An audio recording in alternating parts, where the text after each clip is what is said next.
This channel is proudly partnered with the What the Funk shop.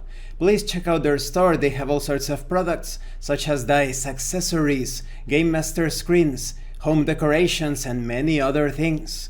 You will find the link in the description and in the pinned comment, and make sure you use my code for a special discount. This channel is proudly sponsored by Dead Tree Studios, the publishers and developers of Dames of Asstoria, a tabletop RPG where you play as monster girls, experiencing high adventure in a world that doesn't fully accept them. They have recently released the Whispers of Copperridge adventure module. You will find the links in the description and in the pinned comment. Hi! Welcome to this part of my review featuring Guide to the World Grave.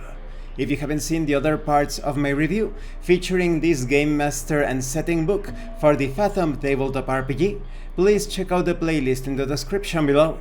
This time we are going to talk about Entomb. After centuries of comet rain, the powers of the deep-dwelling pelagic peoples, as well as Earth's planetary energy, was awoken, rattling its new underwater surface with strange phenomena. Entomb is a mechanic which represents one's exposure to the world grave. As your characters interact with the world grave, and this is quite common considering the entirety of the submerged world and some parts of the surface and the underground are part of the world grave, the player characters will become infected with entombs. It is a strange, eldritch energy as you get wounded by the strange enemies that you face. As you interact with the mysterious places and artifacts of the world grave, you will be transformed by archaic knowledge and body-altering effects. There are 15 different Entomb charts, one for each skill. When the Game Master calls for a check, you will test one of the corresponding skills. If you are successful, you will obtain a blessing. If not, you will be cursed. Be it a curse or a blessing, once you have received an Entomb, you cannot remove it. Whenever you take a week rest, you can reroll the d6 for one of your Entombs, rolling from the same chart. To keep track of the number of Entombs that you have, there is a heptagon at the back of the character sheet. On each corner there is a corresponding statistic or skill, and 3 groups of circles. Each circle group corresponds to one of the skills in that statistic. When you get all circles from one statistic fully filled, you become entombed, where the powers of the world grave consume you and transform you into an abomination that can only inhabit the depths. It is easiest to get entombed in the spellcasting skills, so be mindful of that.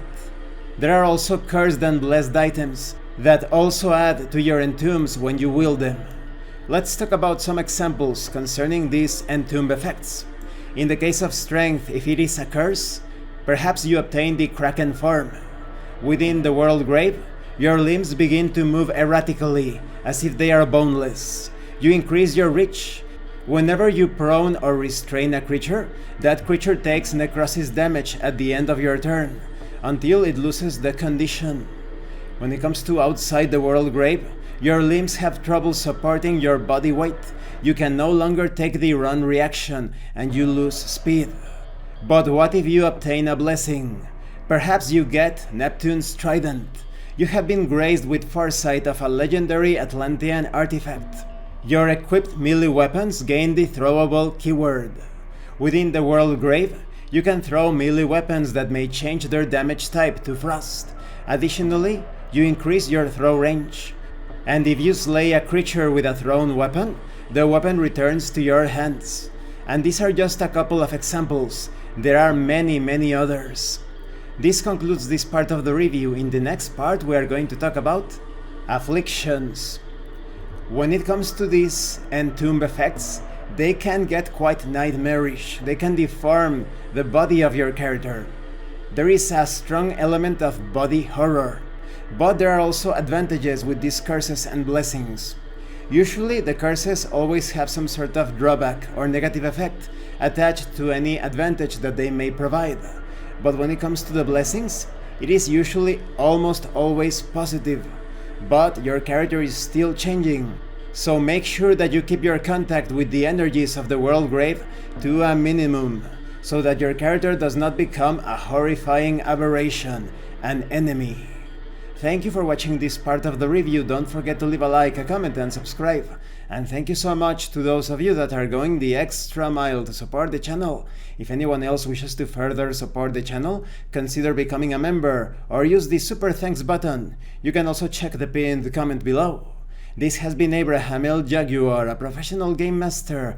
I am currently unavailable for professional sessions, but I will put my contact information in the description and in the pinned comment for when I am available again. And remember, in tabletop RPGs, it's not about what you want your characters to do, it's about what your characters are doing. Once again, thank you and see you later.